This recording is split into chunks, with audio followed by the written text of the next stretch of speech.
বর্তমানে মোহাম্মদ ইউনূসের অন্তর্বর্তীকালীন সরকারের জামানায় বাংলাদেশে মৌলবাদী ও জিহাদিদের বারবারন্ত কিভাবে হয়েছে তার নতুন করে বলার অপেক্ষা রাখে না। একই সঙ্গে বাংলাদেশের অভ্যন্তরে ভারত বিরোধী মনোভাবও মাথাচাড়া দিয়ে উঠেছে, যার ফলে বাংলাদেশের বিভিন্ন কর্তা ব্যক্তি এবং নেতাদের পক্ষ থেকে ভারত বিরোধী মন্তব্য উঠে আসছে। এরই মধ্যে জানে শেষ হয়ে গিয়েছে জুলাই আন্দোলনের অন্যতম নেতা তথা ইনকিলাব মঞ্চের মুখপাত্র শরীফ ওসমান হাদি, আর তারপরই আগুন জ্বলতে শুরু হয়েছে বাংলাদেশে। ভারত বিরোধী স্লোগান চলছে দিকে দিকে। ভারতের সেভেন সিস্টার্স হিসেবে পরিচিত উত্তর পূর্বাঞ্চলীয় রাজ্যগুলিকে বিচ্ছিন্ন করার হুমকি দিতে শুরু করেছে আন্দোলনকারীরা। এই পরিস্থিতিতে বঙ্গোপসাগরের বিশাল এলাকায় সব বন্ধ করে অ্যাকশনে রেডি ভারত। এবার বাংলাদেশের খুব কাছেই ভয়ঙ্কর মিসাইল পরীক্ষা চালালো ভারত, আর তাতে ভয়ে কাঁপছে ইউনূস সরকার। আত্মনির্ভর ভারতের পথে আরও এক ঐতিহাসিক মাইল ফলক। উন্নত ক্ষেপণাস্ত্র প্রযুক্তিতে যুগান্তকারী সাফল্য অর্জন করল ভারত। প্রতিরক্ষা গবেষণা ও উন্নয়ন সংস্থা ডিআরডিও সফলভাবে পরীক্ষা করল অত্যাধুনিক সলিড ফিউয়েল ডাক্টেড র্যামজেট অর্থাৎ এসএফডিআর প্রযুক্তি। এই প্রযুক্তি বর্তমানে বিশ্বের হাতে গোনা কয়েকটা দেশের কাছেই রয়েছে, আর এবার সেই তালিকায় গর্বের সঙ্গে যুক্ত হলো ভারতের নাম।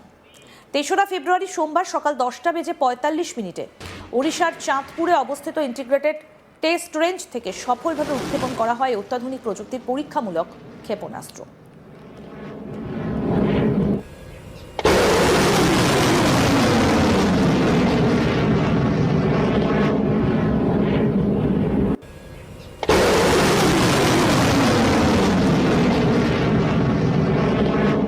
এই সাফল্যের মাধ্যমে ভারত পরবর্তী প্রজন্মের দ্রুতগতি সম্পন্ন দূরপাল্লার আকাশ থেকে আকাশে নিক্ষেপযোগ্য উন্নত ক্ষেপণাস্ত্র তৈরির দৌড়ে আরও এক ধাপ এগিয়ে গেল। প্রশ্ন হলো, এই সাফল্য ঠিক কতটা গুরুত্বপূর্ণ? র্যামজেট প্রযুক্তি আসলে কি, এবং এর ফলে ভারতীয় প্রতিরক্ষা ব্যবস্থায় কি পরিবর্তন আসতে চলেছে? চলুন ধাপে ধাপে সবটা বুঝে নেওয়া যাক। প্রথমেই বুঝে নেওয়া যাক এই র্যামজেট প্রযুক্তি কি। র্যামজেট আসলে এক ধরনের জেট ইঞ্জিন, তবে এটা সাধারণ বিমানের ইঞ্জিনের মতো নয়। এতে কোনো ঘূর্ণায়মান ব্লেড, কম্পোজার বা টারবাইন থাকে না। র্যামজেট ইঞ্জিনের মূল শক্তি আসে সামনে থেকে প্রবেশ করা বাতাস থেকে। অত্যন্ত উচ্চ গতিতে ক্ষেপণাস্ত্র এগোলে সামনের দিক থেকে প্রবেশ করা বাতাস স্বাভাবিকভাবেই সংকুচিত হয়।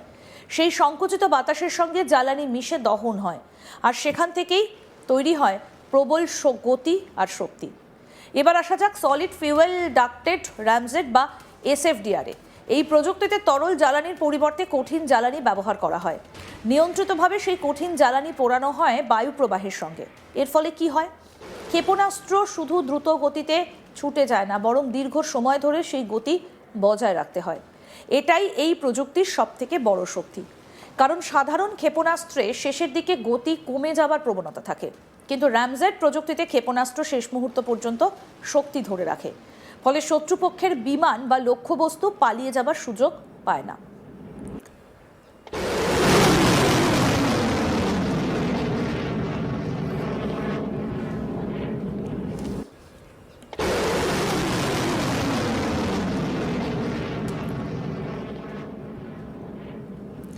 এবার প্রশ্ন হলো, ডিআরডিও কিভাবে এই পরীক্ষা করলো?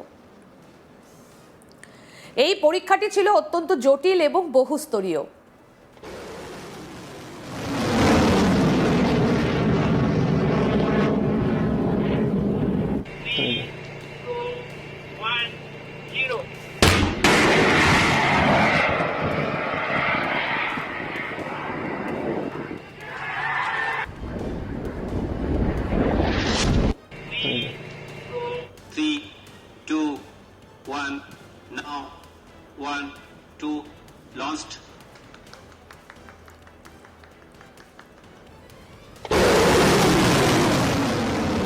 প্রথম ধাপে একটা শক্তিশালী বুস্টার ব্যবহার করা হয়।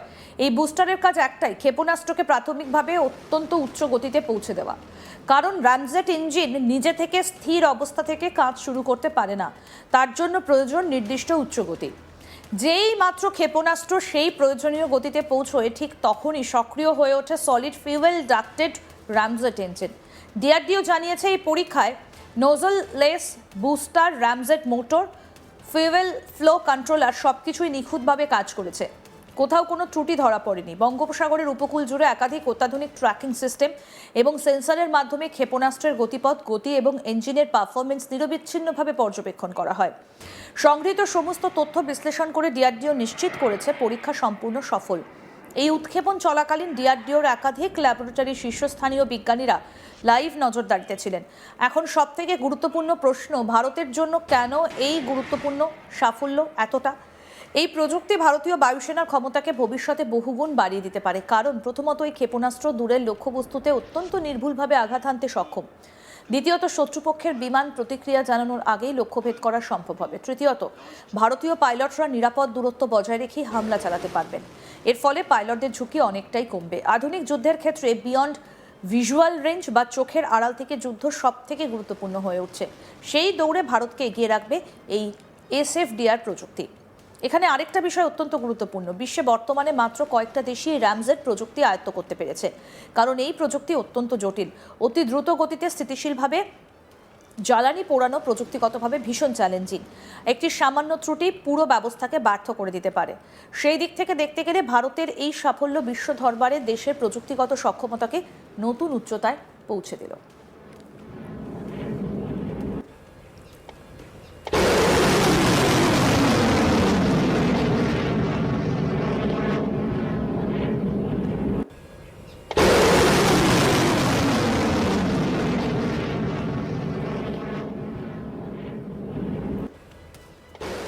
গত কয়েক বছরে ডিআরডিও দূরপাল্লার ব্যালিস্টিক এবং ক্রুজ মিসাইলে অসাধারণ অগ্রগতি করেছে। এটি ভারতের আঞ্চলিক শক্তি এবং সামরিক সক্ষমতাকে শক্তিশালী করেছে। আরেকটা সূত্র জানিয়েছে যে আগামী কয়েক সপ্তাহে আরও বেশ কয়েকটা মিসাইল পরীক্ষার পরিকল্পনা রয়েছে। এর মধ্যে বিভিন্ন কৌশলগত ভূমিকার জন্য মিসাইল অন্তর্ভুক্ত রয়েছে। একজন সিনিয়র আধিকারিক বলছেন, আমাদের লক্ষ্য ভারতের অস্ত্রাগার আধুনিক এবং ভবিষ্যতের নিরাপত্তা চ্যালেঞ্জ মোকাবিলার জন্য সক্ষম করা, নিশ্চিত করা। এই অঞ্চলে ক্রমবর্ধমান নিরাপত্তা চ্যালেঞ্জের মধ্যে ভারতের কৌশলগত শক্তি বজায় রাখার জন্য এই মিসাইলগুলোর পরীক্ষা অত্যন্ত গুরুত্বপূর্ণ। চলতি বছরের শুরু থেকেই ভারতের ক্ষেপণাস্ত্র কর্মসূচিতে উল্লেখযোগ্য অগ্রগতি দেখা গেছে। জুলাই মাসে মাত্র 24 ঘন্টার মধ্যে 3টে প্রধান ক্ষেপণাস্ত্রের সফল পরীক্ষা দেশ জুড়ে আলোচনার কেন্দ্রবিন্দু হয়ে ওঠে। এর মধ্যে ছিল পৃথ্বী 2, অগ্নি 1 অর্থাৎ পারমাণবিক অস্ত্রবাহী ব্যালিস্টিক ক্ষেপণাস্ত্র, আকাশ প্রাইম উন্নত ভূমি থেকে আকাশ ক্ষেপণাস্ত্র, অপারেশন সিন্দুরে ভারতীয় বিমান প্রতিরক্ষা ব্যবস্থার সাফল্য, বিশেষ করে পাকিস্তানের চীনের তৈরি ড্রোন এবং ক্ষেপণাস্ত্র প্রতিহত করার ক্ষমতা এই কর্মসূচির গতি আরও বাড়িয়ে দেয়। 16 জুলাই ভারতীয় সেনাবাহিনী প্রথমবারের মতো লাদাখের 4500 মিটার উচ্চতায় উন্নত আকাশ প্রাইম ক্ষেপণাস্ত্রের পরীক্ষা করে। অক্সিজেনের স্বল্পতা, তীব্র ঠান্ডা ও প্রতিকূল বাতাসের কারণে এই ধরনের এলাকা বিশ্বব্যাপী খুব কম দেশই ক্ষেপণাস্ত্র পরীক্ষার জন্য ব্যবহার করতে পারে। পরীক্ষায় আকাশ প্রাইম সফলভাবে 2টি উচ্চগতির ড্রোনকে নিষ্ক্রিয় করে। এর মধ্যে সবথেকে উল্লেখযোগ্য প্রযুক্তি হল আদিবাসী রেডিও ফ্রিকোয়েন্সি সিকার, যা লক্ষ্যবস্তু ট্র্যাকিং ও সঠিক আঘাতকে নিশ্চিত করে। বিশ্বে মাত্র কয়েকটা দেশের কাছে এই প্রযুক্তি রয়েছে। 17 জুলাই উড়িষ্যার চাঁদেপুর ইন্টিগ্রেটেড টেস্ট রেঞ্জ থেকে পৃথ্বী 2 এবং অগ্নি 1 ক্ষেপণাস্ত্রের পরীক্ষামূলক উৎক্ষেপণ করা হয়। উভয় পরীক্ষায় স্ট্র্যাটেজিক ফোর্সের কমান্ডের তত্ত্বাবধানে হয় এবং প্রতিটি প্রযুক্তিগত এবং অপারেশনাল মানদণ্ড পূরণ করেছে বলে প্রতিরক্ষা দফতর জানায়। পৃথ্বী 2 তরল জ্বালানি চালিত পাল্লা 350 কিলোমিটার। আরও আপডেট পেতে দেখতে থাকুন আজ তাক বাংলা। সাবস্ক্রাইব করুন, নোটিফিকেশন পেতে বেল বাটন অপশন প্রেস করুন।